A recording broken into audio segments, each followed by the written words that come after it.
warisan Raja Mahendra tetap hidup, menjadi perdebatan tentang bagaimana sebuah bangsa harus dipimpin. Apakah stabilitas dan kemajuan yang datang dari kekuasaan tunggal lebih baik daripada kebebasan dan demokrasi? Pertanyaan itu masih bergema di lembah-lembah Himalaya. Sementara angin pegunungan terus menceritakan kisah seorang raja yang berani mengubah takdir bangsanya. Raja Mahendra, sang penguasa Nepal yang mengubah takdir bangsa lanjutan.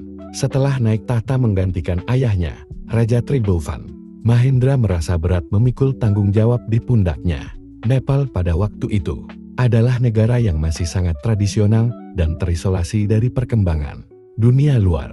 Jalan-jalan masih sulit dilalui, pendidikan hanya dinikmati oleh segelintir kalangan, dan sistem pemerintahan yang mulai berjalan terasa rapuh dan rentan terhadap perpecahan. Mahendra tahu, jika Nepal ingin maju dan berdiri sejajar dengan negara-negara lain, perubahan besar harus dilakukan.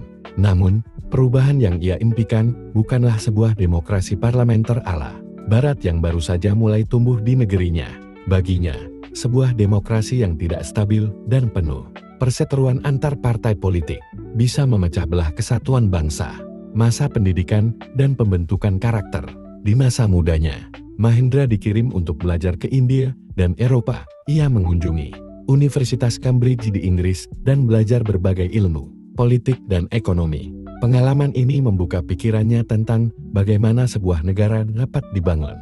Namun, yang paling membekas di hatinya adalah Kontoh-Kontoh, negara yang menurutnya berhasil membangun bangsa lewat stabilitas politik dan kepemimpinan yang kuat, bukan lewat pergantian pemerintahan yang sering kacau. Saat kembali ke Nepal, Mahendra tidak hanya membawa ilmu, tapi juga ide-ide radikal tentang reformasi. Ia mengamati bagaimana struktur kerajaan dan pemerintahan tradisional berinteraksi dengan keinginan rakyat yang mulai menginginkan perubahan.